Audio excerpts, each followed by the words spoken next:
¿Qué tal? Buenos días, mi nombre es Rodrigo Domínguez y voy a hablar acerca de los temas abordados en clase. En esta ocasión tenemos por título las bases de la argumentación jurídica en el juicio de amparo. Es importante mencionar que es una obligación de las partes en el juicio de amparo que expresen de manera correcta y convincente sus razones jurídicas con objeto de obtener los resultados deseados. Esto ya sea tratándose de los conceptos de violación, de los informes justificados o de los agravios en los recursos, ya que la argumentación cobra gran vigor al momento de que se otorga o se niegue la protección federal. Tenemos también una frase que me gusta mucho, es lo que nos dice Alberto del Castillo del Valle: para expresar un buen concepto de violación hay que conocer las garantías. Esto se refiere a la idea de exponer con base en las normas del derecho la serie ordenada de razones por las cuales nosotros creemos que un acto u omisión de una autoridad viola los principios constitucionales, entendiéndose estos como los derechos que se encuentran en la Constitución Federal, así como los derechos que se encuentran en los tratados internacionales. A su vez, la autoridad responsable, basándose también en este mismo orden jurídico, debe argumentar por qué no transgredió la norma que se le reclama violada. Es así como esto pasa ante el juez, quien, apoyado también en las mismas normas, dicta su sentencia definitiva. Pasamos a los presupuestos necesarios al concepto de violación. Tenemos la existencia de una garantía, ser titular de una garantía, la existencia de un acto u omisión de autoridad, la necesidad de anular un acto o de hacer que se reconozca un derecho omitido, el conocimiento previo de las garantías y finalmente una precisión en la argumentación. Pasamos a la pregunta de qué son los conceptos de violación. Los conceptos de violación son argumentos lógico-jurídicos que vierte el quejoso en la demanda de amparo a fin de hacer ver la violación de la garantía, esto con motivo de la emisión y ejecución de un acto de autoridad con la finalidad de obtener la protección de la justicia federal. En ellos se sostienen los argumentos sobre la inconstitucionalidad, inconvencionalidad o ilegalidad. Pasamos ahora a otro punto importante, que es que al exponer un concepto de violación se debe ser claro, convincente, concreto, preciso y contundente. Otro punto importante es lo que debemos evitar en el concepto de violación.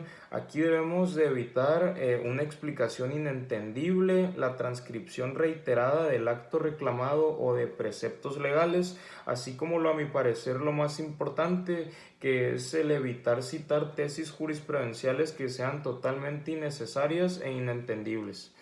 Pasamos ahora a la clasificación de los conceptos de violación. Estos son fundados, operantes, suficientes, atendibles y eficaces. Por supuesto, los conceptos de violación pueden ser todo lo contrario. Esto quiere decir infundados, inoperantes, insuficientes, inatendibles e ineficaces. Ahora pasamos al acto reclamado, que es precisamente la conducta de la que se duele la persona. Esta se califica en la demanda, pero sin tacharla de inconstitucional, inconvencional o ilegal. Es a través del concepto de violación donde se le hace ver al juez esto, ya que si es inconstitucional, inconvencional o ilegal. Pasamos ahora a los antecedentes del acto reclamado, que son esos hechos que expone el quejoso en la demanda de amparo relacionados a la controversia constitucional planteada. Estos se encuentran en el capítulo de hechos y sirven como una introducción al juzgador en la litis. Tenemos aquí algo muy importante, que es la protesta legal. No es más que nada la manifestación de que todo lo que se está narrando es verdad. Tenemos ahora el concepto de violación y las autoridades responsables. Es muy importante especificar de manera muy precisa a las autoridades responsables, pues tenemos que las autoridades responsables son aquellas que dieron lugar al amparo. Tenemos una división que sería la autoridad responsable en su calidad de ordenadora y en su calidad de ejecutora. En su calidad de ordenadora serían aquellas que le dan nacimiento y en su calidad de ejecutora serían aquellas que materializan el acto. Tenemos que las autoridades responsables pueden ser ejecutivas, legislativas, judiciales, organismos constitucionales autónomos, instituciones descentralizadas autónomas y en casos especiales también puede ser un particular. Pasamos a otro de los puntos muy importantes, que es el amparo contra normas heteroaplicativas y autoaplicativas. En el amparo contra una norma se señala al Congreso que expidió la norma, al Ejecutivo que la promulgó y a la autoridad responsable que la ejecutó. Cuando hablamos de normas heteroaplicativas, se requiere de un acto concreto de aplicación que daña al quejoso. El plazo para interponerla es de 15 días. Por otro lado, cuando hablamos de normas autoaplicativas, no requieren un acto de ejecución, causan daño por su propia entrada en vigor. Estas tienen un plazo de 30 días, lo cual se encuentra previsto en el artículo 17 de la Ley de Amparo. Pasamos ahora a la argumentación jurídica en el informe justificado. Tenemos otra vez un recuerdo de la autoridad responsable, que es el órgano de gobierno al que se le atribuye la emisión o ejecución de un acto de autoridad. Como tal, el concepto de informe justificado es un documento a cargo de la autoridad responsable donde le hace ver al juez que la validez constitucional del acto que de ella se reclama o que se le acusa de inconstitucional. Inicialmente, la autoridad responsable debe precisar si el acto existe o no.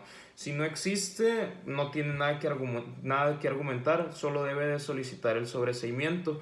En dado caso de que sí exista, debe defender la validez constitucional y legal.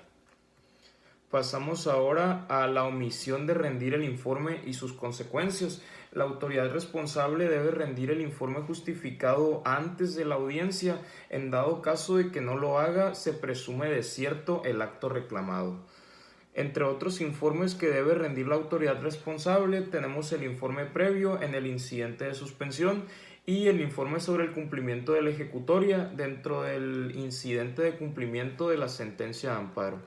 Pasamos ahora a la argumentación jurídica de los agravios. El agravio se concibe como una lesión procesal.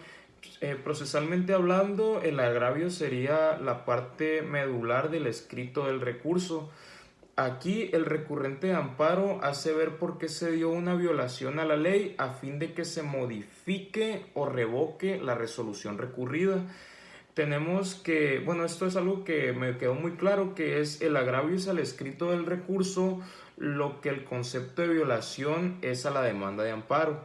Tenemos ahora el concepto de agravio, un concepto muy breve, es el razonamiento lógico-jurídico a través del cual se hace ver la violación a una ley secundaria. De igual manera, pasamos a la clasificación de los agravios. La clasificación de los agravios es idéntica a la clasificación de los conceptos de violación. Como lo mencioné antes, es fundados, operantes, atendibles, suficientes y eficaces. A su vez, también pueden ser todo lo contrario. Ya casi para finalizar, pasamos a las partes de la sentencia. Primeramente tenemos los resultandos, que es una breve historia del juicio. Ahora pasamos a los considerandos, que es la parte más importante de la sentencia. Aquí se deja ver el contenido de la misma en la forma de dirimir la litis. Es donde se valoran pruebas y se estudian argumentos de las partes, las cuales se han pronunciado sobre la controversia ya planteada. Y finalmente llegamos a los puntos resolutivos, que no es más que nada que una síntesis, es la forma en la que concluye el juicio. Pasamos ahora a los tipos de sentencia de amparo. Tenemos el sobreseimiento, la que niega y la que otorga la protección de la justicia federal. Tenemos también, ya para finalizar, el estudio de los conceptos de violación. El juez debe estudiar en su totalidad todos los conceptos de violación, aunque hay veces que puede optar por uno de ellos y conceder el amparo aludiendo solamente a este.